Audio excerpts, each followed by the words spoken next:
during this season of Lent. We are focused on Jesus' confrontation with the powers of darkness and evil and the ways in which they led to his death. In the church's tradition, it is also a season for us to contemplate our own struggles with temptation and invitations that we continue to receive to behave badly.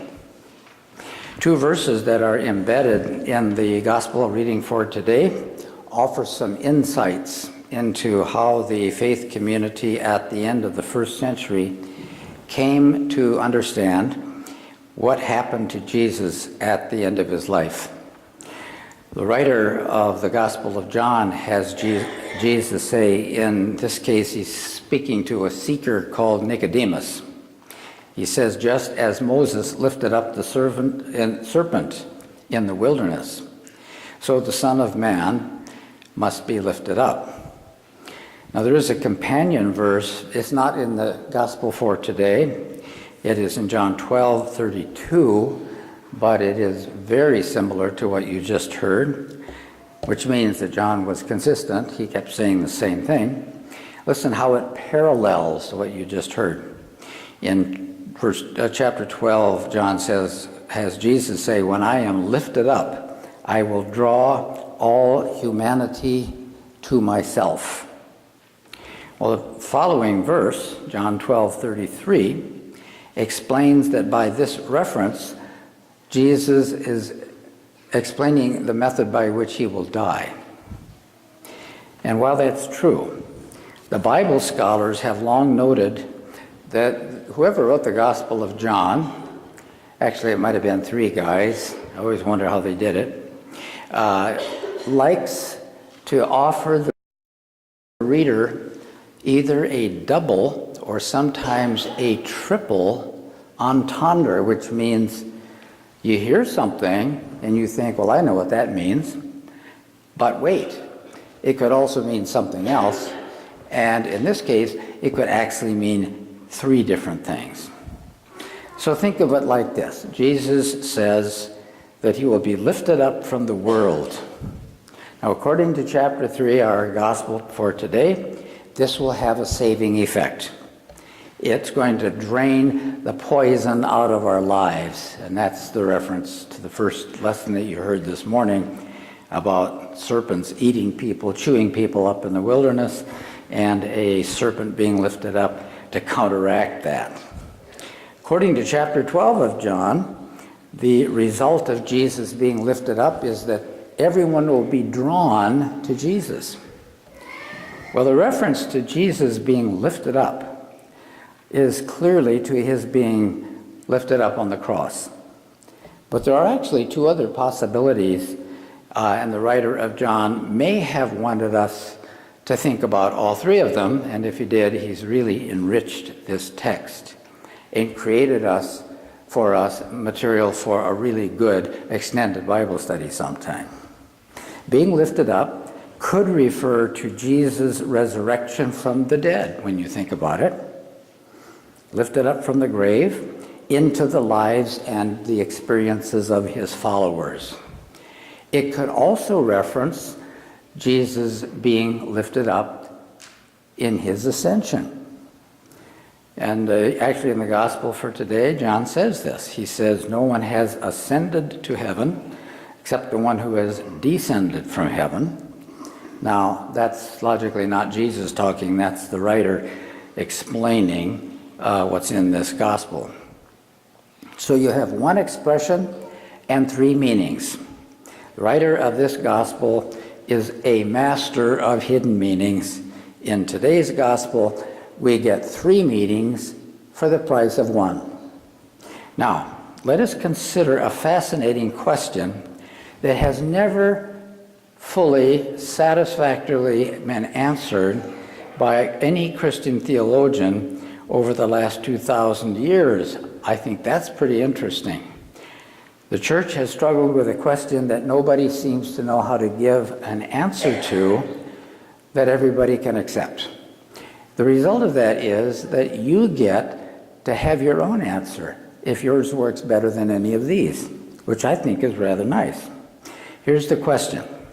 What was happening for the good of humankind when Jesus died on the cross? What was actually happening? One famous answer to this is Jesus, or rather God, was dragging the human race into a court of law and accusing all of us of disobedience. And if that's the case, you know the verdict in advance. Jesus agrees to become the attorney for the defense. He's going to defend the whole human race. But he doesn't behave like your typical attorney. In fact, he sounds a little incompetent because when he gets up to defend us, he says, "My clients are all guilty." Not supposed to say that if you're the defending attorney. But then he says, "But don't punish them because I'm going to take the rap." And that's why he died. Now, many theologians don't think that this argument works very well, but it was very popular in the medieval church for at least 1,000 years. And that may be why we got other explanations. Here's another one that was popular. God and the devil got into a wrestling match. Somehow, this one must have been concocted by somebody from Iowa because wrestling's big here. If somehow the devil convinced God that if God's experiment of creating a human race that knew how to behave itself and to love one another, if that fails, then the devil gets to collect all of us for hell. Don't ask me why that worked, but that was the argument.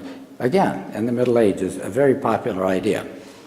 So of course, we fail because we don't live up to what our expectations were, and so God agrees. Now again, people who like this theory don't always know how to explain why it should happen this way, but in this scenario, God has made this deal, and we fail, so the devil calls in his bet. He gets to have our souls in hell. But Jesus comes along and says it's not good enough. God created all these people who are potentially good people. So they made a mistake. And then he ups the ante. He says to the devil, makes another deal. And he says, I'll go to the cross. You can have me if you let all of God's people go, open the doors of hell, and let them out. And again, for no reason I understand, the devil says, that's a good deal, perhaps because he thought Jesus was a great prize. So Jesus goes to the devil, but then he knocks him on the ear. And in the medieval church, the argument was, you know that's what happened because Jesus didn't stay dead. He's back, he's raised, he's living, Easter happened. He comes back and he laughs at the devil. This scenario made a wonderful play, which was sometimes acted out with actors on the front steps of church buildings, and great crowds would turn out. And you can kind of tell when the audience was supposed to applaud. It worked pretty well. Now, that argument was also popular in the Middle Ages, but most people said it's just an idea, it probably isn't very convincing. They still wanted to explain if Jesus dying on the cross has atoning power, can we make good sense of it? Well, there was a theologian in Paris who thought, I think I could explain it better. His name was Abelard, and he had this argument. It was not complicated. He said, instead of involving the devil in the story, it's just like this. Jesus died, and it was an unjust death. Read the story, it's very clear. It was a rigged trial. Why did it happen? Why did God allow it to happen? Because God needed and wanted to get our attention concerning how bad our lives are and how they've become when we try to live them apart from God.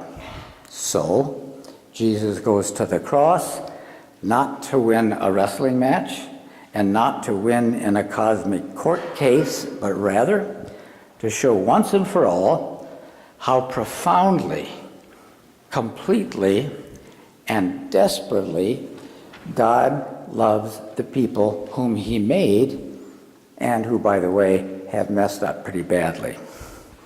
Now, Abelard came up with this idea, and he said that once you look upon Jesus lifted up on the cross and realize the injustice that has led to it and the lengths to which Jesus went for us all, we will, if we are in our right minds and thinking properly, we will be drawn to Jesus. You just can't help it. It would be like metal shavings being pulled to a magnet. You look at Jesus and what he did and his love, and unless you are just totally unconnected to what is going on and you have no emotions whatsoever, this will be a magnetic event, and God will draw you back through Jesus' love. It's a very non-violent approach. You just experience it. It maybe is something that's interior for you. This has been called, not surprisingly, the magnetic influence theory of the atonement. It fits very nicely, actually, with the gospel in John, what John says in his gospel. He has Jesus saying, when I am lifted up from the earth, I will draw all humankind to myself. If John's talking about the cross of Calvary, then Jesus' death on the cross becomes a magnet of love.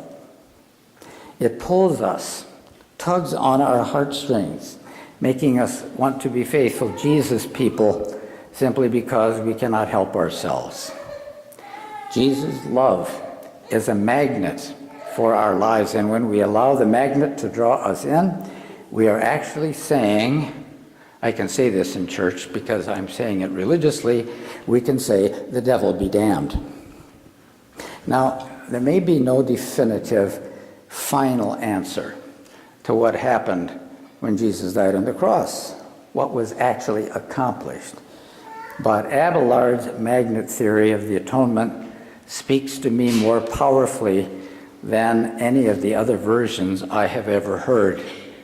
In fact, when I was a seminary kid in Dubuque, all these three ideas were shared with us in a systematic theology class one day, and in the hallway afterwards, we took an informal survey, we and my class, and we said, so which one do we like the best? Everybody liked Abelard. They didn't like those other two. And I suspect that if those were the three choices, that's probably what a lot of modern Christians would say, because it resonates with who we are. So to ask Martin Luther's famous catechism question, what does this mean for us today? And here's what I think it means. Jesus' life and death are a perfect illustration of what God thinks about us. Flawed as we are, God loves us anyway. And now we get to become for others what Jesus first became for us. Jesus' love is a magnet. It draws us away from the poison of sin and hatred. Basking in this divine love, we now have an opportunity to do the same thing, to serve as magnets of love in our broken world. So I'm wearing my cross this morning. It's part of my uniform. A lot of you are wearing crosses. After I got out of my seminary class, it occurred to me, maybe Christians should be walking around wearing magnets. And it would really make people wonder, what in the world is that for? And it'd give you a wonderful opportunity to explain. And you could be a little apostle for Abelard, the theologian from Paris. Or to put it another way, Jesus wants me and you and all believers to become magnets of divine love.